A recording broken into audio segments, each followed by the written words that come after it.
មកកាន់ខ្ញុំអញ្ចឹងហេតុការណ៍មួយនេះបើសិនជាបងប្អូនទាំងអស់គ្នាជួបប្រទះដូចគ្នាសង្ឃឹមថាបងប្អូននឹងអាចស្វែងយល់បានអញ្ចឹងសាច់រឿងរបស់គាត់គឺចេះគាត់គឺជាមនុស្សម្នាក់ដែលអាចប្រស្រ័យជាមួយអ្នកស្លាប់បានតើការប្រស្រ័យរបស់គាត់គឺបែបណាការប្រស្រ័យរបស់គាត់គឺជាការយល់សប្តិដោយឃើញអមនុស្សណាម្នាក់ដែលបានចែកឋានហើយមករកគាត់ករណីដែលគាត់បានចែករំលែកគឺមាន3អញ្ចឹងខ្ញុំនឹងរៀបរាប់នៅករណីទាំង3ហើយខ្ញុំនឹងផ្ដល់ចម្លើយទៅអ្នកទាំងអស់គ្នាវិញថាតើនេះជាអ្វីបញ្ជាក់ខ្ញុំមិនមែនអ្នកចេះទេគ្រាន់តែដឹងเนาะអញ្ចឹងបងស្រីគាត់មានមនុស្សម្នាក់ដែលគាត់ស្គាល់បាទជាភេទស្រីជាមិត្តភក្តិហើយយើងរាប់ថាមិត្តភក្តិចុះគាត់បានស្លាប់អស់បនហើយអាយុសង្ខាររបស់គាត់ត្រូវបានបញ្ចប់ក្រោយគាត់ស្លាប់6ខែគាត់បានមកបញ្យល់សពគាត់បុគ្គលដែលស្លាប់ហ្នឹងបានមកបញ្យល់សពគាត់ប៉ុន្តែសួរថាតើបុគ្គលស្លាប់ហ្នឹងជាសាច់ញាតិគាត់មិនមែនទេត្រឹមតែជាអ្នកស្គាល់គ្នាអញ្ចឹងអ្វីដែលគាត់បានមកបញ្យល់សពហ្នឹងគឺជួយប្រាប់សាច់ញាតិគាត់ផងថាគាត់ចង់ញ៉ាំអានេះគាត់ចង់ញ៉ាំអានោះកុំភ្លេចទិញអារបស់អស់ហ្នឹងមកសែនគាត់ផងហ្នឹងហើយនេះគឺជាហេតុការណ៍ទី1ហើយអ្វីដែលគាត់បានចាប់អារម្មណ៍គឺគ្រប់ពេលដែលបងស្រីមកបង្ហាញគាត់បងស្រីដែលស្លាប់ហ្នឹងមកបង្ហាញគាត់នៅក្នុងសុបិនគាត់តែងតែឃើញមនុស្សម្នាក់ខ្មៅនៅឈរចិត្តបងស្រីនឹងរហូតនេះគឺជាករណីទី1ករណីទី2គឺយើងនិយាយអំពីដល់ការស្លាប់របស់ម្ដាយមិត្តភក្តិរបស់គាត់អញ្ចឹងម្ដាយរបស់មិត្តភក្តិរបស់គាត់មានស្រុកកំណើតនៅស្រុកគិរីវង្សដែលគាត់មិនដែលសោះទៅជន់ទឹកដីហ្នឹងដែលគាត់មិនដែលសោះបានចូលរួមពិធីបុណ្យមិនដែលសោះបានឡើងចែកដីរបស់ម្ដាយគាត់មិនដែលសោះទៅក្នុងបរិវេណហ្នឹងអញ្ចឹងបានន័យថាផ្ទាំងសតទេតែម្ដងមានថ្ងៃមួយគាត់បានយល់សពឃើញម្ដាយមិត្តភក្តិរបស់គាត់ដែល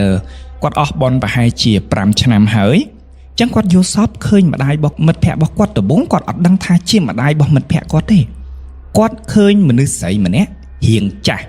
អូភឺអត់មានមុខទេអត់ឃើញមុខទេរៀងភិលអញ្ចឹងទៅច្អល់ទៅទិស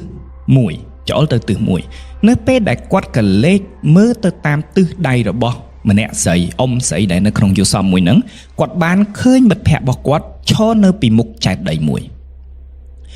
គាត់បានមើលឃើញស្ថានភាពទាំងអស់របស់ចែកដីហ្នឹងថាកន្លែងណាខ្លះពណ៌អីគេបែកបាក់បែបណាអីបែបណាហើយបច្ចៈផងដែរគឺគាត់ស្គាល់មិត្តភក្តិរបស់គាត់ហ្នឹងហើយច្បាស់ហ្មងព្រោះបង្ហាញមុខច្បាស់មែនតើហើយភ្ជាប់ដោយសំឡេងមួយថាកុំភ្លេចយករបស់នេះរបស់នោះទៅសែនម៉ែផងប្រាប់ឲ្យកូនខ្ញុំហ្នឹងទៅសែនម៉ាក់ឲ្យខ្ញុំផងឲ្យមកអឺតខ្ញុំផងគាត់បានភ្ញាក់ពីដំណេកគាត់ក៏យកដំណឹងមួយហ្នឹងទៅប្រាប់មិត្តភក្តិរបស់គាត់ថាឯងយល់សពឃើញចេះឃើញអ៊ំស្រីមួយច្អល់ឃើញអ្នកឯងហ្នឹងឈរនៅមុខចែកដីឡើងអញ្ចឹងទៅមិត្តភក្តិរបស់គាត់បានមានសំណួរចោទទៅគាត់ថាចែកដីហ្នឹងរៀងម៉េចគាត់បានរៀបរាប់ពីសន្តានចែកដីលក្ខនឹងលក្ខក្នុងន័យមួយដែលលំអិតដែលមិត្តភក្តិរបស់គាត់គ្រាន់តែឮហើយ confirm 100%ឯកភាព 100% ថានោះគឺជាចែកដីរបស់ម្ដាយរបស់គាត់ដែលនៅក្នុងស្រុកគិរីវង្សនឹងឯងហេតុផលគឺដោយសារតែគាត់អត់សូវចូលចិត្តទៅវត្តទេហើយចែកដីមួយនោះគឺស្ថិតនៅក្នុងវត្តដូច្នេះហើយទើបធ្វើឲ្យមានការអាក់ខាននៅក្នុងការទៅសែនទៅសួរសុខទុក្ខម្ដាយនៅឯចែកដីជាដើមឡាអញ្ចឹងហើយពីពេលនោះមកមិត្តភក្តិរបស់គាត់ក៏ចាប់ផ្ដើមយកទៅគេហៅថាទៅលេងម្ដាយរបស់គាត់នៅចែកដីយករបស់ល្អៗទៅសែនឲ្យម្ដាយរបស់គាត់ហើយករណីទី3គឺអញ្ចេះម្ដាយក្មេករបស់ពូគាត់ហៅថាម៉ាបានចែកឋានប្រហែលជា2ឆ្នាំមិនជាប់សាច់ឈាមទេពូរបស់គាត់មានម្ដាយក្មេកអញ្ចឹងសាច់ដតីឲ្យសតតែម្ដងអត់មានជាប់សាច់ឈាមតែតលតែសោះបានខូចរយៈពេល2ឆ្នាំហើយដោយការឈឺធ្ងន់មែនតើហើយក៏អស់ជរាពាតនិយាយចេះវិញដោយករណីជរាពាតក្រោយគាត់ស្លាប់បាន1ឆ្នាំគាត់តែងតែមកបញ្យល់សពគាត់ថាដូចលក្ខណៈកំងមហូបគាត់ចង់ញ៉ាំឆាបកាកុំភ្លេចឲ្យគេសែនផងគាត់ចង់ញ៉ាំលុកឡាក់កុំភ្លេចឲ្យគេសែនផងគាត់ចង់ញ៉ាំនំប៉័ងសាច់កុំភ្លេចឲ្យគេសែនផងប៉ុន្តែអ្វីដែលសំខាន់នោះគឺរាល់ការយកសពហ្នឹងគឺត ទាល់តែចិត្តដល់ពេលសែនព្រេនទៅម្ដាយក្មេករបស់ពូរបស់គាត់ដែលគាត់ហៅថាម៉ាហ្នឹងមកយល់សពគាត់អញ្ចឹងគាត់ជារួមមកគាត់បានធ្វើទៅតាមការសុបិននិមិត្តហ្នឹងហើយគាត់ទាំង3ករណីនេះគ្រាន់តែជា3ករណីទាំង3ករណីនេះគាត់តែងតែធ្វើទៅតាមដួងព្រលឹងគាត់តែងតែយកទៅប្រាប់ទៅសាច់ញាតិប៉ុន្តែសំណួររបស់គាត់ថាហេតុអ្វីបានគេមករកគាត់ហេតុអ្វីមិនទៅរកសាច់ញាតិនេះគឺជាសំណួរអញ្ចឹងក្នុងករណីហ្នឹងខ្ញុំចង់បញ្យល់ទៅបងប្អូនទាំងអស់គ្នាថាចេះអានេះខ្ញុំចេះអត់ដល់ទេអានេះជាអ្វីដែលខ្ញុំដឹងត្រួសហើយជាការយល់ឃើញរបស់ខ្ញុំហើយជាការសិក្សាមួយចំនួនរបស់ខ្ញុំទេបងប្អូនទាំងអស់គ្នាត្រូវចាំថាចេះបើសិនជាសេចក្តីអាណិតខ្ញុំគិតថាខ្ញុំអាណិតអមនុស្សច្រើនជាងមនុស្សហេតុអីមិនខ្ញុំនិយាយចឹងបើសិនជាមនុស្សដែលក្រខ្សត់បើនិយាយឲ្យសួរស្ដាប់ទៅអ្នកសុំទានណោះបើនិយាយសួរស្ដាប់ទៅអ្នកសុំទានអត់យ៉ាងណាក៏ដោយអ្នកទាំងអស់គ្នានៅមើលឃើញពួកគាត់អាចគោះកញ្ចក់ឡានអ្នកទាំងអស់គ្នាអាចនៅក្បែរម៉ូតូរបស់អ្នកទាំងអស់គ្នាអាចកាក់អ្នកទាំងអស់គ្នានៅពេលដែលអ្នកទាំងអស់គ្នាដើរនៅលើផ្លូវដោយសុំបាយសុំសឡសុំបច្ច័យសុំទានពីអ្នកទាំងអស់គ្នាចុះអមនុស្សមិនមានលទ្ធភាពសោះឡើយក្នុងការប្រស្រ័យជាមួយអ្នកទាំងអស់គ្នារាប់ថាបងស្រីម្នាក់ដែលចោទសំណួរមកខ្ញុំនឹងគាត់គឺជាអ្នកមាននិស្ស័យខ្ពស់ក្នុងការដែលគាត់សម័យថាព្រលឹងមួយហ្នឹងណាព្យាយាមតាក់ទងឬក៏ធ្វើទំនាក់ទំនងជាមួយបងប្អូនប៉ុន្តែអត់មានអ្នកណាម្នាក់ដែលគាត់អាចពឹងពោបានអត់មានម្នាក់ណាម្នាក់ដែលគាត់អាចប្រាស្រ័យបានស្រាប់តែគាត់ស្រឡឹងឃើញបងស្រីម្នាក់ហ្នឹងដែលនៅក្នុងរង្វង់ក្រៅពីសាច់ញាតិរបស់គាត់តែស្គាល់សាច់ញាតិរបស់គាត់អញ្ចឹងក្នុងករណីហ្នឹងតើសេចក្តីអរបស់គាត់នោះប៉ុណ្ណាដែលឃើញយ៉ាងហោចណាស់មានម្នាក់ដែលគាត់អាចពឹងបានអញ្ចឹងហើយក្នុងករណីហ្នឹងសម្រាប់ខ្ញុំផ្ទាល់ខ្ញុំមិនលើកទឹកចិត្តទេស្ដាប់ហើយសូមពិចារណាសម្រាប់ខ្ញុំផ្ទាល់ខ្ញុំចូលចិត្តធ្វើបុណ្យជាមួយនឹងអមនុស្សព្រោះពួកគាត់ត្រូវការចាំបាច់មែនតើបើមនុស្សពេលខ្លះយើងឃើញពិបាកប៉ុន្តែយើងយកអ្វីទៅឲ្យយើងអត់ច្បាស់ថាគេត្រូវការនឹងអត់ទេប៉ុន្តែសម្រាប់អមនុស្សវិញគឺគេពិតជាត្រូវការនឹងខ្លាំងមែនតើហើយគ្រប់ពេលដែលខ្ញុំធ្វើបុណ្យជាមួយនឹងអមនុស្សឧទាហរណ៍ថានៅពេលដែលខ្ញុំទៅលេងកន្លែងណាហើយខ្ញុំទទួលអារម្មណ៍ថាអមនុស្សនៅកន្លែងហ្នឹងខ្វះបុណ្យនៅពេលដែលខ្ញុំចែកបុណ្យទៅឲ្យគេឬក៏មានអារម្មណ៍ថាកន្លែងហ្នឹងគេចង់បានរបស់ឆ្ងាញ់អញ្ចឹងយករបស់ឆ្ងាញ់ទៅឲ្យគេខ្ញុំសប្បាយចិត្តខ្លាំងមែនទែនផុតពីសប្បាយចិត្តវាតែងតែមានរឿងល្អគេហៅថារឿងអច្ឆរិយៈកើតនៅក្នុងជីវិតរបស់ខ្ញុំជាបន្តបន្ទាប់អញ្ចឹងក្នុងករណីនេះជាអ្វីដែលខ្ញុំជួបបទពិសោធន៍ខ្លួនឯងទេដែលជូនទៅបងប្អូនវិញអញ្ចឹងបើសិនជាបងប្អូនអាចប្រស្រ័យជាមួយនឹងអមនុស្សបានហើយអមនុស្សត្រូវការបុណ្យពីបងប្អូនខ្ញុំលើកទឹកចិត្តអានេះខ្ញុំលើកទឹកចិត្តណាធ្វើជារឿងបងប្អូនទាំងអស់គ្នាខ្ញុំលើកទឹកចិត្តឲ្យបងប្អូនជួយហើយការជួយនឹងមិនមានអីផងនឹងឧទាហរណ៍ជាការដាក់ចង្ហាន់ការយកចង្ហាន់ទៅវត្តការយកតេយ្យទានទៅវត្តការធ្វើបុណ្យជាមួយអានេះធ្វើបុណ្យជាមួយនឹងរឿងនោះហើយរំលឹកទៅដល់អ្នកដែលមកសុំបុណ្យបងប្អូនគេនឹងទទួលវាដូចព្រួយមួយបាញ់បានសត្វពីរអញ្ចឹងមានន័យថាសន្សំបុណ្យខ្លួនឯងហើយសន្សំបុណ្យឲ្យទៅអាមនុស្សដែលត្រូវការអូខេសង្ឃឹមថាអ្វីដែលខ្ញុំនិយាយនេះបងប្អូនអាចពិចារណាខ្ញុំមិនទាមទារឲ្យបងប្អូនជឿខ្ញុំ 100% ទេព្រោះខ្ញុំមិនមែនជាអ្នកជំនាញខ្ញុំមិនមែនជាគ្រូខ្ញុំមិនមែនជាអីទេដូច្នេះហើយសង្ឃឹមថាបងប្អូនអាចពិចារណាថាកន្លែងណាស្ដាប់ទៅដូចតិចស្ដាប់ហើយដូចតិចចិត្តដូចហេតុតិចកន្លែងហ្នឹងត្រូវតាហើយបងប្អូនអាចយកអ្វីដែលខ្ញុំនិយាយនេះយកដាក់នៅក្នុងចិត្តហើយប្រតិបត្តិនៅពេលណាដែលបងប្អូនមានអារម្មណ៍ល្អចឹងកុំឲ្យខាត់ពេលវេលាយូរតោះយើងចូលដល់សាច់រឿងទី1របស់យើងសាច់រឿងទី1នេះបានកើតឡើងនៅក្នុងឆ្នាំ2024ចែករំលែកដោយបងស្រីម្នាក់ដែលជាប្រិយមិត្តរបស់កម្មវិធីជាអ្វីដូចគ្នាចឹងនៅក្នុងសាច់រឿងទាំង3ដែលខ្ញុំយកមកចែករំលែកនេះគឺតាក់ទិនអំពីការយករបស់ចូលផ្ទះដោយមិនដឹងប្រភពចឹងប្រធានបទនេះគឺក្តៅខ្លាំងមែនតើមានន័យថាធម្មតាបងប្អូនយករបស់ចូលផ្ទះយើងស្គាល់ប្រភពហ្នឹងវាមិនដឹងស្អីខ្លះនៅក្នុងហ្នឹងเนาะអញ្ចឹងក្នុងករណីនេះដដែលគាត់បានកើតឡើងនៅក្នុងថ្ងៃទី23ខែតុលានៅក្នុងឆ្នាំ2024អញ្ចឹងបងស្រីហ្នឹងគាត់រស់នៅ ក្នុងផ្ទះមួយដែលមានសមាជិកច្រើនមែនទែនដែលមានបងប្រុសរបស់គាត់មានប៉ាមានម៉ាក់ជាដើមឡានៅក្នុងថ្ងៃមួយគាត់បានបើក Facebook លេងក្រោយពីការរកស៊ីរបស់គាត់ក្រោយពីការរវល់របស់គាត់ទំនេរគាត់ទាញទូរស័ព្ទបើក Facebook បន្ទាប់មក scroll គាត់បាន scroll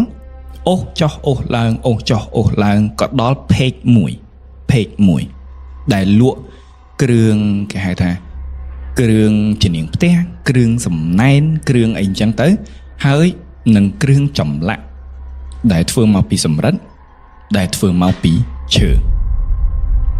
ក្នុងករណីហ្នឹងពេកហ្នឹងនៅក្នុងថ្ងៃហ្នឹងគាត់បាន live លក់ផលិតផលបន្តផ្ទាល់លក់ផលិតផលរបស់គាត់បានលើកពីមួយទៅមួយអញ្ចឹងបងស្រីបានជាប់ចិត្តជាមួយនឹងការ live ហ្នឹងហើយគាត់បានឃើញអ្នកលក់ហ្នឹង live ហ្នឹងកំពុងតែលើករបស់មួយពីរបស់មួយទៅរបស់មួយរបស់មួយទៅរបស់មួយរហូតទៅដល់របស់មួយដែលដាក់តាំងនៅជានេះផ្ទះនោះគឺកង្កែបនាំលៀបដែលពំកាក់ជាកង្កែបជើង3ដែលធ្វើមកពីឈើម្យ៉ាងខ្ញុំអត់បញ្ជាក់ថាជាឈើអ្វីទេតែបើសិនជាបងប្អូនដឹងប្រកាសជាហួសចិត្តតែឈើប្រភេទមួយនេះដោយសារតែពេកហ្នឹងគាត់បានន័យថាជំនាញទៅលើឈើមួយហ្នឹងអញ្ចឹងហើយបងស្រីគាត់ស្នើសុំមិនឲ្យបញ្ចេញទេថាឈើប្រភេទនេះជាឈើប្រភេទអ្វីអញ្ចឹងព្រោះដោយសារតែបើខ្ញុំបញ្ចេញទៅបងប្អូននឹងដឹងថាមានឱកាសខ្ពស់នឹងអាចស្វែងរកឈើភេកមួយនឹងឃើញហើយអញ្ចឹងជាងការប៉ះទង្គិចដោយអត្ថប្រយោជន៍ផ្ទាល់ខ្លួនណាមួយអញ្ចឹងយើងសុខចិត្តលាក់ចោះអញ្ចឹងក្រោយពីការលើកកង្កែបជើង3មួយគូនេះឡើងមកបងស្រីស្រាប់គាត់មានអារម្មណ៍ថាចាប់ចិត្តមែនតើឃើញភ្លាមស្រឡាញ់ភ្លាមគាត់ថាគាត់ឃើញភ្លាមស្រឡាញ់ភ្លាមទាំងគាត់មិន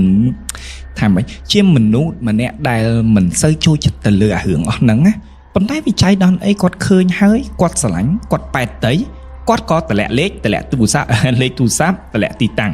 ក្រោមតម្លៃមួយគូហ្នឹងក្នុងតម្លៃ 65,000 រៀលគាត់សប្បាយចិត្តខ្លាំងមែនទែនហើយអ្វីៗត្រូវបានបញ្ចប់នៅក្នុងថ្ងៃហ្នឹងគាត់ធ្វើការធម្មតាគាត់សម្រាកធម្មតាព្រឹកឡើងគឺចំថ្ងៃសិលតែម្ដងបងស្រីគាត់បានទទួលលេខទូរស័ព្ទមួយដែលជាអ្នកដឹកជញ្ជូនបានដឹកជញ្ជូនកង្កែបជើង3ហ្នឹងមួយគូហ្នឹងមកដល់គាត់រុំដោយថង់ស្មាក់ខ្មៅគាត់កាត់ថង់កាត់អីហើយអត់មានការឧបកិច្ចណាមួយនោះឡើយមិនមានការពោលពាក្យអ្វីនោះឡើយគាត់ក៏យកកែបហ្នឹងយកទៅតាំងនៅជំនាញផ្ទះមួយគូហ្នឹងតែម្ដងតែក្រោយពីការយកកែបហ្នឹងចូលទៅដល់ក្នុងផ្ទះនៅចំថ្ងៃសិលហ្នឹងតើមានហេតុការណ៍អ្វីកើតឡើងខ្លះនេះគឺជាហេតុការណ៍ទី1ថ្ងៃទី1ដែលគាត់បានយកកែបហ្នឹង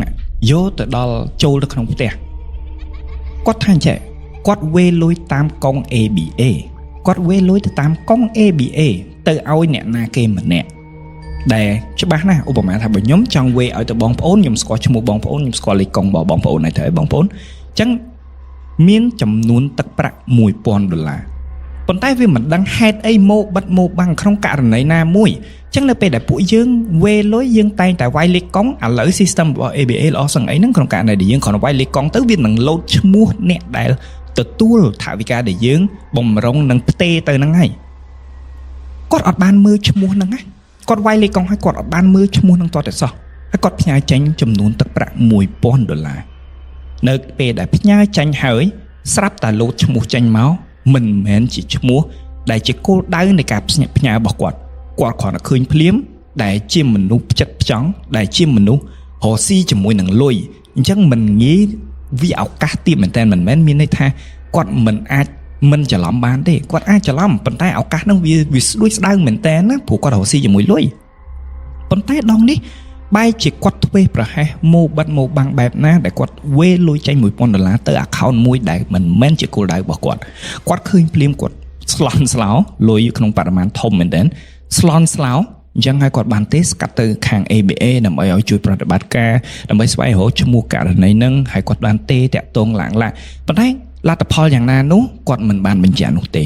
នេះគឺជាហេតុការណ៍ទី1នៅថ្ងៃទី1ដែលយកកែបជើង3ហ្នឹងចូលមកផ្ទះហេតុការណ៍ទី2បងប្រុសរបស់គាត់ដែលនៅផ្ទះជាមួយគ្នាខ្ញុំស្ដាប់សាច់រឿងរបស់គាត់ហើយខ្ញុំសន្មតថាបងប្រុសរបស់គាត់រស់ស៊ីខាងផ្នែករាប់លុយនៅផ្សារទៅចុះ មានន័យថាម៉េចសម្រាប់បងប្អូនទាំងអស់គ្នាដែលគាត់អត់ស្គាល់លុយរាប់ហ្នឹងបានន័យថាការប្រាក់ប្រចាំថ្ងៃបងប្រហែលថាបងប្អូនខ្ចី$1000ការប្រាក់$1នៅក្នុងមួយថ្ងៃ 1% នៅ0.01 នៅក្នុងមួយថ្ងៃឧទាហរណ៍អញ្ចឹង 0.1 នៅក្នុងមួយថ្ងៃអញ្ចឹងក្នុងករណីហ្នឹងថាបើអ្នកទាំងអស់គ្នាខ្ចី15ថ្ងៃគឺការប្រាក់$15គឺច្បាស់អញ្ចឹងតែម្ដងហ្នឹងគេហៅថាលុយរាប់ប្រហែលជាគាត់រកស៊ីលុយរាប់ប៉ុន្តែសុកមកអ្នកដែលខ្ចីលុយគាត់ត្រឹមតែ$250 1លានរៀលបាត់ដំណឹងសួនចឹងហើយគាត់ព្យាយាមរកដល់ថ្ងៃដល់ខែហើយអត់មានបានទទួលលុយនឹងមកវិញគាត់ព្យាយាមកាក់គាត់ព្យាយាមរកអីហើយប៉ុន្តែដំណឹងនោះគួរឲ្យសោកស្ដាយត្រង់ថាម្ចាស់អ្វីដែលជាចម្លើយមកគាត់វិញគឺលុយនឹងគឺបាត់បង់ហើយ 100% គឺបាត់បង់មិនអាចយកមកវិញបាននេះគឺជាហេតុការណ៍ទី2ចូលដល់ហេតុការណ៍ទី3បងស្រីគាត់ប្រាប់តែអញ្ចឹងនៅថ្ងៃបន្ទាប់ជាថ្ងៃទី3គាត់បានដើរមកពីផ្សារបងស្រីគឺជាមនុស្សល្វីសល្វីខ្លាំងមែនតើប៉ុន្តែវាមិនដឹងថាចង្រៃអីនៅក្នុងថ្ងៃហ្នឹងនៅពេលដែលគាត់កំពុងតែដើរមកពីផ្សារស្រាប់តែមានម៉ូតូកង់3តុកកង់3មួយដាច់ហ្វ្រាំងមកពីណាក្នុងល្បឿនលឿនមែនតើហោះតែម្ដងរហូតដល់ប៊ីសបុកគាត់ណាសំណាងល្អមែនតើដែលគាត់ឮសំឡេងបានន័យថាហ្គាខុសធម្មតាគាត់ក៏លេងមកក្រោយនៅពេលដែលគាត់ក៏លេងមកក្រោយមកមើលឃើញស្ថានភាពមួយហ្នឹងតុកឬក៏គេហៅថាម៉ូតូកង់3មួយហ្នឹងប៊ីសមកដល់ខ្លួនគាត់ហើយហ្នឹងជាកុសលផលបុណ្យរបស់គាត់បានឃើញហើយគាត់ហក់ទៅមកខាងដែលផុតតែម្ដងហើយកង់3មួយហ្នឹងបានទៅបងនឹងស្អីអញ្ចឹងទៅហើយម្ចាស់កង់3ហ្នឹងក៏ពលុតអីអញ្ចឹងទៅប្រតិបត្តិការហើយអ្វីត្រូវបានបញ្ចប់ប៉ុន្តែគាត់ចាប់ផ្ដើមកើតជំងឺណាកើតជំងឺមួយទៅចេះចំក្នុងពេល3ថ្ងៃមិនក៏មានរឿងច្រើនម៉េះថ្ងៃទី4បងប្រុសដែលបាត់បង់លុយខ្ចីនោះដែលទើបតែបាត់បង់លុយ1លានរៀលដែលឲ្យគេខ្ចីហ្នឹងណាសុកស្រាប់តែមានម៉ូតូបុកគាត់ពីក្រោយមួយទំហឹងតែម្ដងអារបៀបដើរម៉ូតូបុកគាត់ពីក្រោយមកទៅហឹងដោយអត់ដឹងហេតុណាមិនមែនជាគំនុំមិនមែនជាអីជាឧបទ្ទវហេតុ 100% តែបុកគាត់រហូតដល់គាត់រងរបួសធ្ងន់សឹងតែបាក់ជើងណាដែលបញ្ជូនទៅមន្ទីរពេទ្យបន្ទាន់ភ្លាមតែម្ដងមិនមែនជាការលាងរបួសតិចតួចនៅផ្ទះនោះទេអញ្ចឹងថ្ងៃទី5គាត់ចាប់ផ្ដើមមានអារម្មណ៍អត់ស្រួលហើយគាត់ថាមិនចេះមិនក្នុងពេលត្រឹមតែ4ថ្ងៃមិនក៏អាចមានរឿងការវេច្រឡំលុយទាំងគាត់មិនមែនជាមនុស្សដែលប្រហែលដល់ថ្នាក់ហ្នឹងបងប្រុសរបស់គាត់ដែលជាអ្នកជំនាញធម្មតាអ្នករកស៊ីខាងលុយច្បាស់ណាស់អ្នកខ្ចីមុំគឺមើលតែមុខដឹងថាសងហើយតែហេតុអ្វីបានមានរឿងឲ្យកើតហេតុតាក់ទងមួយលុយបែបហ្នឹងផុតពីហ្នឹងគាត់ប៊ីសបាត់បង់ជីវិតដោយសារតែម៉ូតូកង់3ដាច់ហ្វ្រាំងហើយជីបុកគាត់ប៊ីសបុកគាត់បើសិនជាគាត់កិច្ចអត់តាន់មិនមែនម៉ូតូបុកទេណាបងប្អូនម៉ូតូកង់3វាស្មើនឹងកូនឡានមួយបុកណាអញ្ចឹងក្នុងករណីហ្នឹងតើហេតុការណ៍ហ្នឹងអាចបង្កើតមិនទៅដល់គាត់នឹងជាលទ្ធផលចុងក្រោយឲ្យគាត់បងរបស់គាត់សុកមានម៉ូតូបុកពីក្រោយគាត់ចាប់ផ្ដើមពិចារណានៅហេតុការណ៍ទាំងឡាយដែលបានកើតឡើងចំពោះគាត់ហើយគាត់គិតថាអូប្រហែលជាកែបដែលគាត់យកមកហ្នឹងហើយអញ្ចឹងនៅពេលដែលគាត់នឹកឃើញអារម្មណ៍មួយឲ្យមកគាត់តាក់ទិនជាមួយកែបអារម្មណ៍នោះមិនមែនតាក់ទិនជាមួយនឹងការសោយប្រចាំឆ្នាំតាក់ទងពីស្អីទេតែអារម្មណ៍ផ្ដោតរបស់គាត់មកភ្លាមគឺកែបអញ្ចឹងក្នុងករណីហ្នឹងគាត់ក៏ស្ទុះស្ទាយកកែបទាំងពីរហ្នឹងយកចាប់ថង់ខ្មៅហើយដើរតម្រង់ចេញក្រៅទៅបោះចោលនៅក្នុងធុងសម្រាមវិច័យដនអីពូរបស់គាត់ដែលនៅជិតផ្ទះគាត់ដែរដែលមានរបៀបថាឃ្លាំងណានៅជិតផ្ទះគាត់ដែរជិះមកហៅគាត់មកលេងគាត់នៅពេលដែលឃើញពូរបស់គាត់ឃើញគាត់កាន់ថង់មួយហ្នឹងគាត់ក៏ហៅកាក់ថាកឧទាហរណ៍អញ្ចឹងណាកស្អីគេហ្នឹងយកអីបោះចោលគាត់ក៏ឈប់សកម្មភាពរបស់គាត់បើកថង់ហ្នឹងឲ្យពូមើលនៅពេលដែលពូរបស់គាត់មើលឃើញកែបហ្នឹងស្អាតតាបោះចោលស្ដាយហីគាត់រៀងអេះអញថាកុំអីពូអីដូចមិនល្អទេអីបោះចោលទៅពូគាត់ថាវាមិនស្អីទេគាត់មិនជឿទៅលើរឿងហ្នឹងទេគាត់មិនជឿទៅលើរឿងអស់ហ្នឹងទេចឹងមកឲ្យកែបមកគាត់ស្រឡាញ់ ចឹងគាត់មិនដឹងថាបកែកបែបណាគាត់មិនដឹងថានិយាយមិនព្រោះវាអត់មានភ័ស្តុតាងឲ្យច្បាស់លាស់ឬថាបើសខ្មៅវាគ្មានភ័ស្តុតាងអ្វីមួយឲ្យច្បាស់លាស់បញ្ជាក់ប្រាប់ថាតើដើមហេតុហ្នឹងគឺមកពីកែបហ្នឹងឬក៏អត់ចឹងបំណាច់ថាពូគាត់បានសុំទៅហើយអញ្ចឹងក៏បកគលទៅឲ្យពូបានចូលទៅលេងផ្ទះគាត់ទទួលនៅកែបពីរហ្នឹងហើយចូលទៅលេងផ្ទះគាត់ធម្មតាចេញទៅផ្ទះវិញបញ្ញាប់យកកែបហ្នឹងយកទៅដាក់កន្លែងជានាងផ្ទះរបស់គាត់ដូចគ្នានេះគឺជាហេតុការណ៍ដែលកើតឡើងនៅក្នុងផ្ទះរបស់ពូរបស់គាត់នៅយប់ឡើងហេតុការណ៍មួយនេះគាត់បានផ្ញើទាំងវីដេអូឲ្យខ្ញុំមើលទៀតបងប្អូនទាំងអស់គ្នានៅពេលដែលពូរបស់គាត់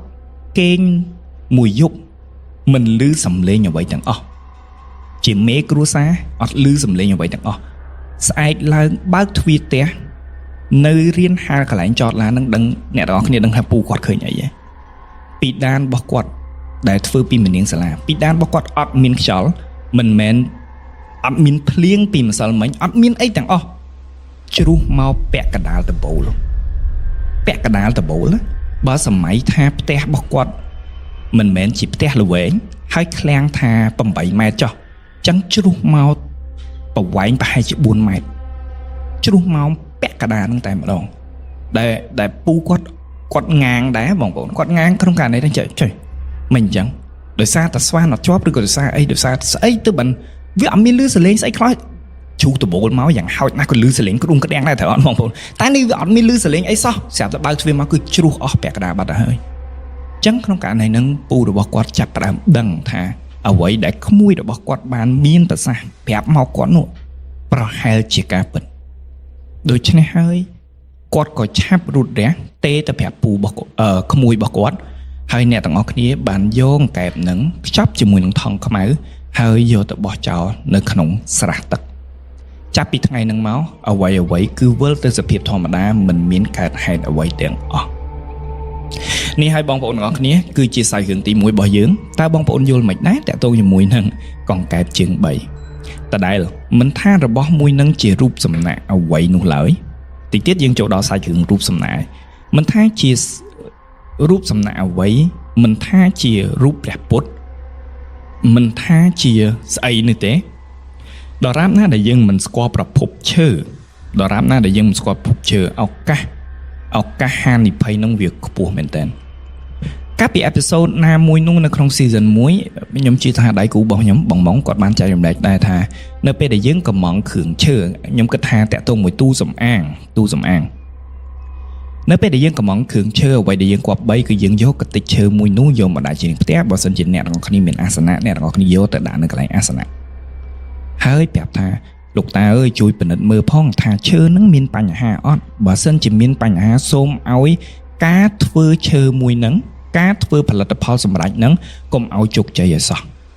អញ្ចឹងពួកគាត់អាចមានលទ្ធភាពក្នុងការឆែកឲ្យយើងបានហើយក្នុងការឆែកឲ្យយើងបានថាតើមានរឿងអីពិតប្រាកដជាមួយនឹងឈើនឹងតើឈើនឹងមានរបស់ល្អឬមិនរបស់ល្អឡាននឹងឡាអីចឹងទៅអញ្ចឹងក្នុងករណីហ្នឹងវាអាចជួយសម្រាប់អ្នកជឿប្រហែលជាអភិនិហាមួយចំណែកដែលបងប្អូនអាចសាកល្បងបានតែសម្រាប់អ្នកអត់ជឿទេអានឹងទៅតាមនឹងវាអត់មានជម្រើសអីទេអញ្ចឹងនេះគឺជាសាច់រឿងទី1របស់កម្មវិធីនៅក្នុងអេពីសូតទី6តោះយើងចូលដល់សាច់រឿងទី2សាច់រឿងទី2នេះគឺតាក់ទងអំពីរូបសំណាកដូចគ្នាដែលមានបងប្រុសម្នាក់ដែលជាប្រិយមិត្តរបស់ជាអ្វីបានចែករំលែកមកកាន់ខ្ញុំផ្ទាល់ក្រោយពីស្ដាប់សាច់រឿងរបស់គាត់ហើយគឺខ្ញុំមានសេចក្តីរន្ធត់ជាខ្លាំងហើយវាជាការសោកស្ដាយនឹងការបាត់បង់របស់គាត់តើសាច់រឿងទាំងអស់វាមានរឿងអីគេខ្លះសូមបងប្អូនទាំងអស់គ្នាពិចារណាទាំងអស់គ្នារឿងហេតុមួយនេះបានកើតឡើងចាប់ពីឆ្នាំ2014មកម្លេះនៅក្នុងឆ្នាំ2014គឺជាឆ្នាំមួយដែលបងប្រុសបានផ្លាស់ប្ដូរទីលំនៅពីខេត្តពោធិ៍សាត់មករៀនបន្តនៅទីក្រុងភ្នំពេញស្ថានភាពរបស់គ្រួសាររបស់គាត់មិនមែនជាអ្នកធូរធាននោះទេឪពុកម្ដាយគាត់ធ្វើចំការធ្វើស្រែចំគោលាក់នឹងលាក់ដែលស្ថានភាពផ្ទះគឺជាផ្ទះឈើគាត់បានបន្តសិក្សានៅទីក្រុងភ្នំពេញដោយជួលបន្ទប់នៅមួយកន្លែងនោះគឺនៅក្រោយមណ្ឌលសុខភាពទឹកថ្លាយើងនេះឯងនៅក្នុងទីក្រុងភ្នំពេញអញ្ចឹងគាត់នៅសុខជាធម្មតានោះទេហើយគាត់តែងតែទិញអីវ៉ាន់ពីតូបចាប់រួយនៅចិត្តហ្នឹងគាត់ចុះមកក្រោមហើយគាត់ទិញអីវ៉ាន់ពីតូបចាប់រួយមួយហ្នឹង ម្ចាស់តូបគាត់តែងតែថ្ងៃសុក្រថ្ងៃសៅរ៍ថ្ងៃអាទិត្យអញ្ចឹងគាត់ក្រៅពីរបរលក់ចាប់រួយរបស់គាត់គឺគាត់ជាអ្នកលក់រូបសំណាក់បុរាណឧទាហរណ៍ដូចជារូបព្រះរូបអប្សរារូបអីអញ្ចឹងទៅនៅផ្សាររាត្រីដោយសារតែអាជីវកម្មរបស់គាត់មិនដើរមិនល្អគាត់ក៏ឈប់លក់នៅផ្សាររាត្រីហើយប្រមូលអីវ៉ាន់ទាំងអស់មកកាន់កន្លែងលក់ចាប់រួយរបស់គាត់បងប្រុសដោយសារតែជាអតិថិជនញឹកញយជាអតិថិជនស្មោះត្រង់របស់តូបចាប់រួយមួយហ្នឹងចឹងគាត់តែងតែទិញស្ករប៊ីចេងអំបិលសាប៊ូកក់សក់ថ្នាំដុសធ្មេញអីជាដើមពីតូបមួយហ្នឹងមានថ្ងៃមួយនៅពេលដែលគាត់ដើរចូលទៅក្នុងតូបមួយហ្នឹងគាត់បានប្រទះភ្នែកជាមួយនឹងរូបសំណាកមួយនោះគឺជារូបព្រះគណេសគឺព្រះដែលមានប្រកាសជាដំរីដែលធ្វើពីឈើល្អមួយខ្មៅក្រឹបតែម្ដងអញ្ចឹងខ្ញុំសន្មតថាឈើកញ្ញូងចុះណោះខ្ញុំមិនចោទថាឈើកញ្ញូងទេណាតែយើងសន្មតថាឈើកញ្ញូងចុះអញ្ចឹងក្នុងករណីហ្នឹងគាត់ឃើញភ្លាមគាត់ស្រឡាញ់ភ្លាមដូចគ្នាគាត់បានជាហូរូបមួយហ្នឹងពី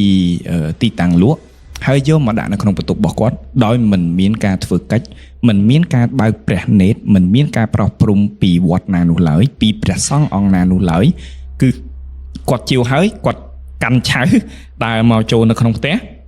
ដាក់នៅកន្លែងណាមួយនៅក្នុងបន្ទប់របស់គាត់ហើយគាត់អុជធូបតែម្ដងអាហ្នឹងគឺជាសកម្មភាពរបស់គាត់អញ្ចឹងជារៀងរាល់ថ្ងៃសិលគាត់តែងតែថ្វាយដង្វាយជាផ្លែឈើជាផ្កាម្លិះហើយនឹងដាក់ភ្លេងដាក់អីចឹងទៅថ្វាយជូនរូបសំណាកមួយហ្នឹងនៅពេលមួយ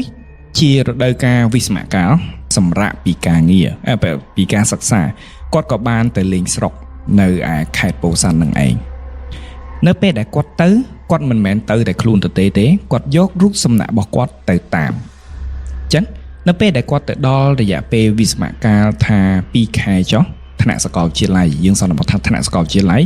ចឹង2ខែទៅ3ខែហ្នឹងគាត់នៅនឹងគាត់ប្រតិបត្តិធម្មតាអត់មានបញ្ហាអីផងថ្ងៃសិលអីអញ្ចឹងក៏សែនអីអញ្ចឹងទៅរហូតដល់វិស្សមកាលត្រូវបានបញ្ចប់គាត់ក៏បានវិលមករៀននៅក្នុងទីក្រុងភ្នំពេញ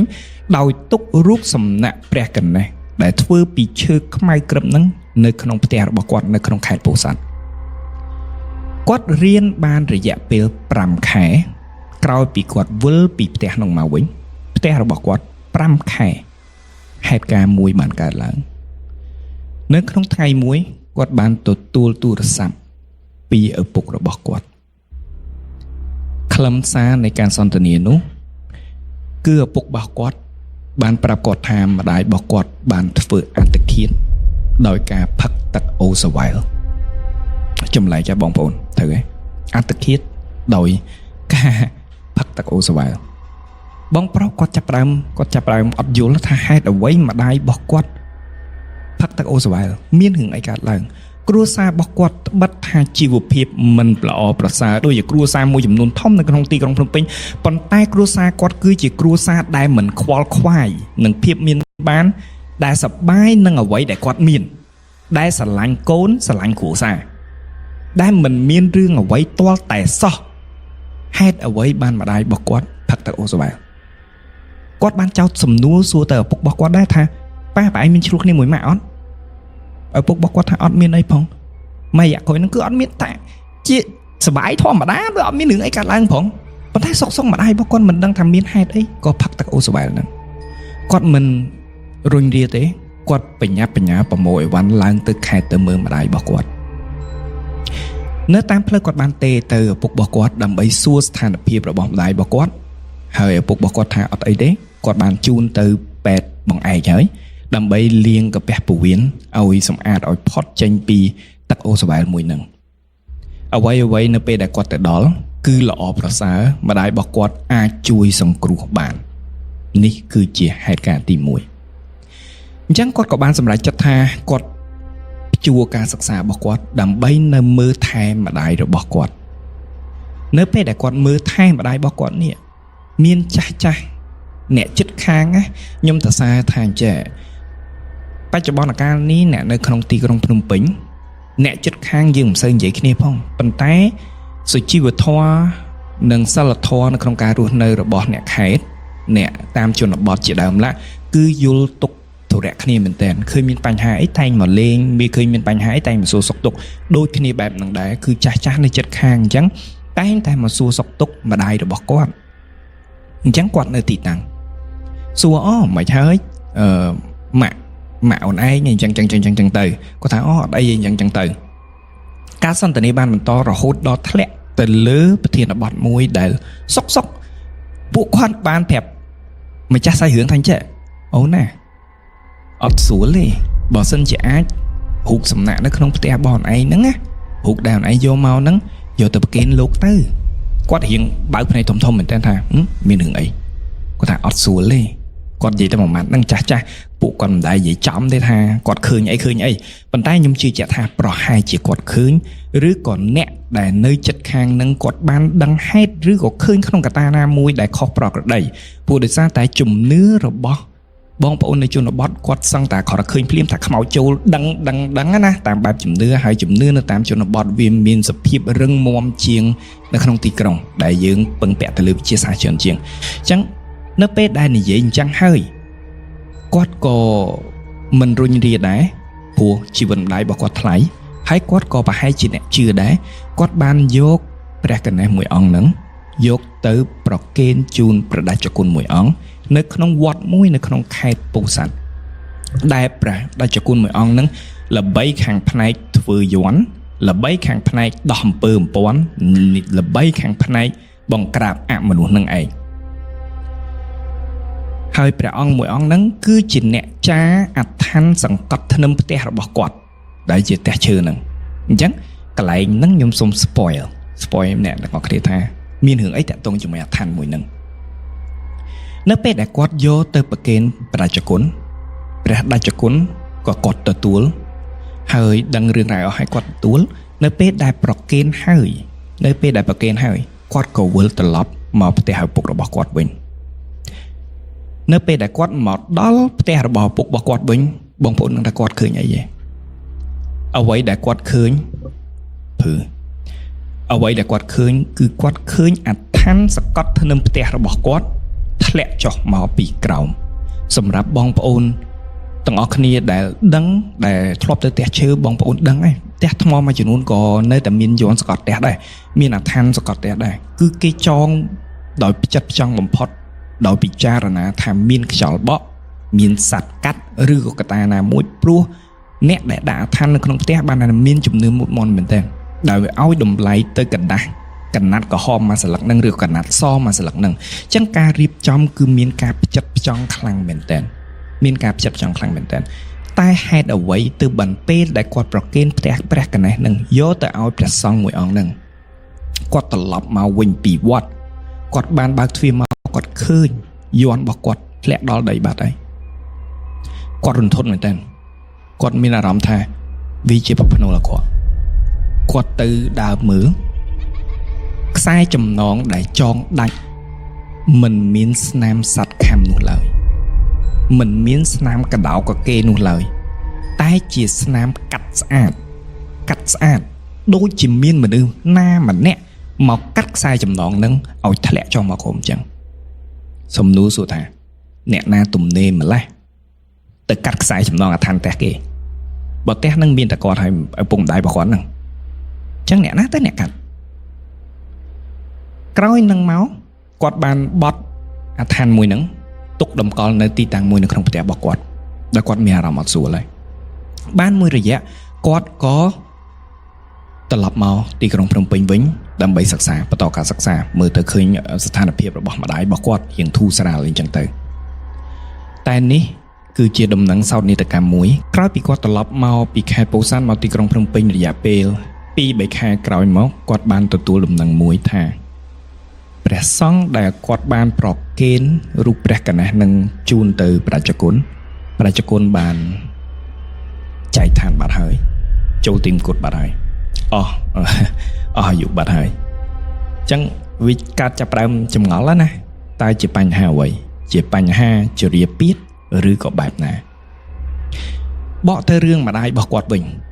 ញ្ចឹងរឿងរបស់ព្រះសង្ឃត្រូវបានចាប់តាមប៉ុណ្ណឹងណាបកទៅរឿងម្ដាយរបស់គាត់វិញនៅពេលដែលគាត់មកដល់ទីក្រុងភ្នំពេញគាត់តែងតែទេទៅម្ដាយឪពុករបស់គាត់ជានិច្ច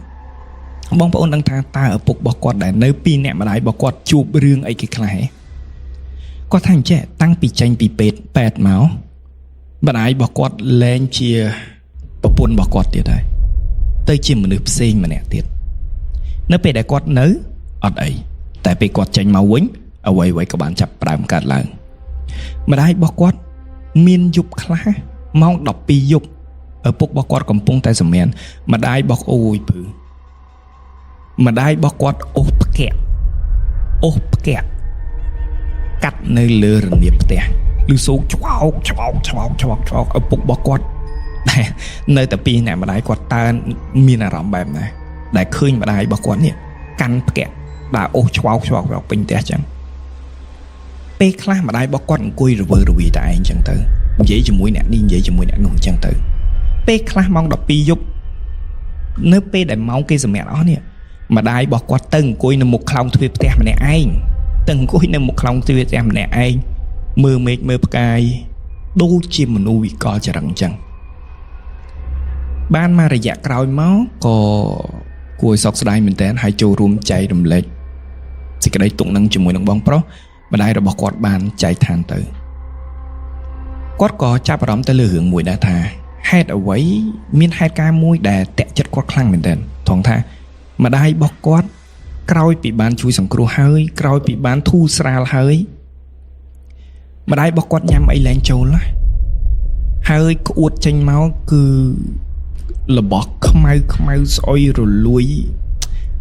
ស្អុយខ្លាំងមែនតើរបស់ខ្មៅគាត់ក្អួតមកជាកំអែលមិនមែនជាទឹកមាត់មិនមែនជាទឹកកាពះមិនមែនទេវាដូចជាគួរនិយាយថាម៉េចទៅបងប្អូនវាដូចគ្រឿងក្នុងអាលួយចេញមកអញ្ចឹងណាខ្ជាក់ចេញមកណាដែលកន្លែងហ្នឹងយើងអាចចោទថាដោយសារគាត់លេបទឹកអូសវ៉ែលអញ្ចឹងហើយវាកាត់កាពះប៉ុន្តែក្នុងករណីហ្នឹងដែរថានៅពេលដែលគាត់លេបទឹកអូសវ៉ែលចំនួនប្រមាណគម្របហ្នឹងហើយឪពុករបស់គាត់បានឃើញតាន់បានជួយសង្គ្រោះតាន់ទៅហើយតើវាអាចបង្កហេតុទៅដល់ការអាលួយកាពះអញ្ចឹងឯងបងប្អូនអានេះខ្ញុំអត់ដឹងណាអញ្ចឹងបើសិនជាខាងពេទ្យអាច comment ពីក្រោមឲ្យបញ្យល់ខ្ញុំពីករណីមួយហ្នឹងផងតើវាអាចឲ្យលួយកាពះអត់បើសិនជាធម្មតានៅពេលយើងជួយសង្គ្រោះហើយយើងចាប់ផ្ដើមដាក់សេរ៉ូមលាងឬក៏ក្នុងករណីហ្នឹងយើងចាប់ផ្ដើមសុងលាងបាញ់លាងធ្វើម៉េចឲ្យវាស្អាតនៅក្នុងខ្លួនរបស់យើងមិនអញ្ចឹងទេយើងញ៉ាំទឹកឲ្យច្រើនណាវាដើម្បីឲ្យវាជំរុះឲ្យអស់ពីជាតិអាស៊ីតជាតិកាត់ហ្នឹងហើយប៉ុន្តែហេតុអ្វីបានជាម្ដាយរបស់គាត់នៅតែបន្តក្អួតចង្អោរហើយគាត់ថាក្លិនដែលចេញមកគឺស្អុយខ្លាំងមែនទែនក្រោយពីម្ដាយរបស់គាត់ចែកឋានហើយគាត់ចាប់ផ្ដើមមានអារម្មណ៍អត់ស្រួលដូចគ្នាដូច្នេះហើយគាត់ក៏បានរកគ្រូខ្មែរខ្លាំងប៉ាកែម្នាក់ដែលល្បីឈ្មោះម្នាក់នៅក្នុងតំបន់របស់គាត់ឲ្យមកជួយមើលផ្ទះរបស់គាត់គ្រូដែលបានមកដល់ក្រោយពីគុណគូមើលឲ្យអស់ហើយប្រហែលជាគាត់មានផ្នែកទឹកក្នុងការប្រស្រ័យឬអីអញ្ចឹងគាត់បានប្រាប់ទៅបងជាម្ចាស់សាយរឿងនឹងថាចាស់នៅក្នុងផ្ទះមួយនេះមានព្រាយចំនួន2ព្រាយប្រុសនិងព្រាយស្រីដែលព្រាយប្រុសកើតមកពីមដំរីហើយព្រាយស្រីគឺស្ថិតនៅក្នុងព្រះកណេសមួយនឹងឯងព្រាយទាំងពីរនឹងព្យាយាមវាយដណ្ដើមផ្ទះរបស់គាត់ដោយកាន់កាប់ពាក់កណ្ដាលម្នាក់ពាក់កណ្ដាលមុខខាងព្រាយស្រីអញ្ចឹងណាពាក់កណ្ដាលក្រោយគឺព្រាយប្រុសអញ្ចឹងទៅគាត់ឮបែបហ្នឹងហើយគាត់មានសេចក្តីរន្ធត់ខ្លាំងមែនទែនថាហេតុអ្វីបានរូបសំណាកព្រះមានព្រាយកាន់ក្នុងករណីហ្នឹងគ្រូក៏បានប្រាប់ទៅគាត់ដែរថាព្រះដាច់ចគុណដែលបានអស់ភាសាហើយនោះបានបញ្ចប់ភាសារបស់គាត់ដោយការបាត់បង់ជីវិតនោះមិនមែនជា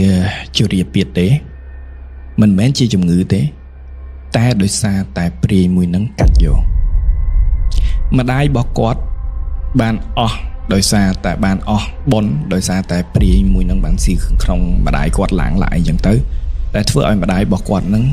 អស់ជីវិតដូចគ្នាហើយព្រលឹងរបស់ម្ដាយរបស់គាត់មិនអាចទៅចាប់ជាតិបានវិលវល់ហើយខ្លាចជាបរិវាររបស់ព្រាយមួយនឹងគាត់បានប្រាប់ថា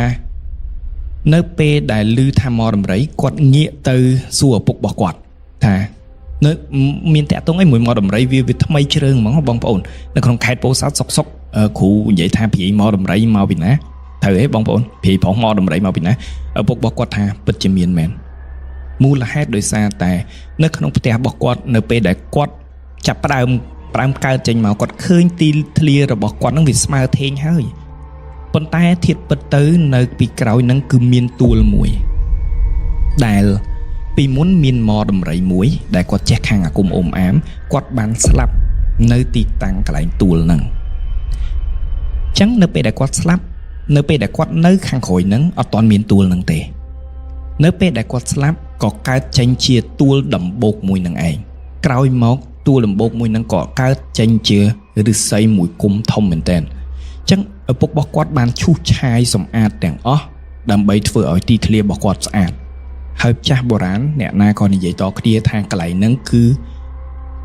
មានព្រាយកាន់ហើយព្រាយហ្នឹងគឺមកដំរីហើយលោកគ្រូគាត់ប្រហែលជាដឹងព័ត៌មានមកពីណាឬក៏គាត់អាចប្រសើរឃើញគាត់ចាច់មកចំតែម្ដងគឺព្រាយប្រុសហ្នឹងគឺព្រាយមកដំរីអញ្ចឹងក្នុងករណីហ្នឹងលោកគ្រូបានប្រាប់គាត់ថាបើសិនជាប្អូនឯងមិនព្រមធ្វើពិធីណាមួយនោះទេដែលគេហៅថាផ្ដាច់ច្បួរទីយាតពីម្ដាយរបស់គាត់ឬក៏ពីស្អីអញ្ចឹងណាខ្ញុំអត់ច្បាស់ថាពិធីហ្នឹងជាពិធីអីទេតែគាត់ប្រាប់ថាចេះបើសិនជាមិនធ្វើពិធីហ្នឹងទេប្អូននឹងជួបគ្រោះថ្នាក់ហើយនឹងបាត់បង់ជីវិតហើយប្អូននឹងខ្លាចទៅជាទីយាតបន្តឬក៏បរិវាររបស់ព្រាយនឹងឯងចឹងគាត់បានធ្វើពិធីទាំងអស់ហើយផ្ទះមួយនោះគាត់ក៏បានចាក់ចេញទាំងឪពុកទាំងកូនមកទល់សពថ្ងៃនេះគឺគាត់លែងជន់ហើយគឺជាផ្ទះទុកចោលតែម្ដងហើយនេះគឺជាសាច់រឿងទី2របស់កម្មវិធីជាអ្វីអេពីសូតទី6អញ្ចឹងបងប្អូនស្ដាប់សាច់រឿងនេះហើយបងប្អូនយល់ថាម៉េចដែររូបសំណាកព្រះកណេះដែលខ្ញុំជឿជាក់ថាបងប្អូនទាំងអស់គ្នាមានច្រើនមែនទែនក្នុងការគោរពបូជាមានច្រើនមែនទែនមានជំនឿទៅលើព្រះកណេះដែលខ្ញុំមិនហាមឃាត់ដែលខ្ញុំមិនបដិសេធនោះទេព្រះកណេះពិតជាសម្រាប់ខ្ញុំណាខ្ញុំគោរពដូចគ្នាប៉ុន្តែរូបសំណាកដែលជាធ្វើមកពីឈើខ្មៅក្រឹបនោះដែលសូនចេញជារូបព្រះកណេះមានព្រាយមកតាម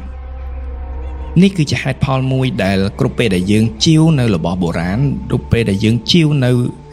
រូបព្រះឬវត្ថុមួយដែលយើងតំណាងថាជាវត្ថុស័ក្តិសិទ្ធិចាំបាច់ណាស់ដែលអ្នកទាំងអស់គ្នាត្រូវយកទៅបើកពិនេតត្រូវយកទៅប្រោសព្រំត្រូវយកទៅធ្វើកិច្ចណាមួយដើម្បីផ្ដាច់និស្ស័យពីអមនុស្សដែលនៅក្នុងហ្នឹងហើយដំណរភ្ជាប់ញៀនរបស់រូបសំណាកហ្នឹងទៅជាមួយនឹងព្រះមួយអង្គដែលឬក៏វត្ថុមួយនឹងដែលបងប្អូនទាំងអស់គ្នាគោរពមុនយកចូលផ្ទះនៅពេលដែលយកចូលផ្ទះបងប្អូនត្រូវរៀបពិធីឲ្យត្រឹមត្រូវក្នុងការព្រោះថាយើងតាំងថារូបមួយនឹងជាតំណាងវត្ថុស័ក្តិសិទ្ធិណាមួយឬក៏បារមីណាមួយឬក៏រូបព្រះណាមួយហើយដូច្នេះយើងត្រូវរៀបពិធីទទួលឲ្យបានត្រឹមត្រូវហើយដើម្បីផ្ដាច់យ៉ាងហោចណាស់កុំឲ្យមានអមនុស្សណាមកតោងទាមឬចូលដល់ផ្ទះរបស់បងប្អូនដោយប្រការណាមួយយោងទៅតាមរូបសំណាកមួយហ្នឹងហើយនេះគឺជាមេរៀនមួយដែលល្អមិនដឹងថាបងប្អូនជឿប៉ុណ្ណាឬមិនជឿប៉ុណ្ណាមិនដឹងថាតើវាពិតប៉ុណ្ណាឬមិនពិតប៉ុណ្ណាប៉ុន្តែសម្រាប់ខ្ញុំដែលអានសាច់រឿងជាច្រើនរបស់ប្រិយមិត្តដែលជួបរឿងជាច្រើនខ្ញុំមានសេចក្តីជឿជាក់ថាគាត់មិនកុហកព្រោះហេតុអ្វីចាំបាច់គាត់កុហកទៅតើបានប្រយោជន៍អ្វីឲ្យខ្ញុំយកមកនិយាយហ្នឹងគឺបានប្រយោជន៍អ្វីប៉ុន្តែអ្វីដែលជាគោលបំណងរបស់គាត់គឺគាត់ស្នើសុំឲ្យខ្ញុំចែករំលែកសាច់រឿងនេះទៅដល់បងប្អូនទាំងអស់គ្នាក្នុងគោលបំណងតែមួយគត់គឺឲ្យបងប្អូនទាំងអស់មានការប្រុងប្រយ័ត្នខ្ពស់ទៅលើជំនឿរបស់ខ្លួនដែលជំនឿនៅពេលដែលយើងប្រតិបត្តិខុសឆ្គងនៅប្រការណាមួយវាអាចទាញយើងទៅក្នុងការបាត់បង់អ្វីមួយដែលយើងទាំងអស់គ្នាមិនប្រាថ្នាចង់ជួបហើយនេះគឺជាសាច់រឿងទី2តោះយើងចូលដល់សាច់រឿងទី3របស់យើងវិញសាច់រឿងទី3នេះគឺមានលក្ខណៈប្លែកបន្តិចសម្រាប់បងប្អូនទាំងអស់គ្នាបើសិនជាបងប្អូនទាំងអស់គ្នាតែងតែមានចម្ងល់ថាតើជំនាញផ្ទះមានមែនអត់ពិតទេវតាភូមិបាលពិតជាមានមែនអត់វត្ថុស័ក្តិសិទ្ធិពិតជាមានមែនអត់ត្រូវឯងបងប្អូនទាំងអស់គ្នាហើយបើមានហ្នឹងតើសលេងរបៀបម៉េចមែនអត់បងប្អូនសាច់រឿងនេះគឺជាសាច់រឿងរបស់ប្អូនស្រីម្នាក់ដែលគាត់រស់នៅខេត្តបាត់ដំបងគាត់គឺជាកូនកាត់ខ្ញុំនិយាយឲ្យខ្លីចឹងចោះគាត់ជាកូនកាត់មិនមែន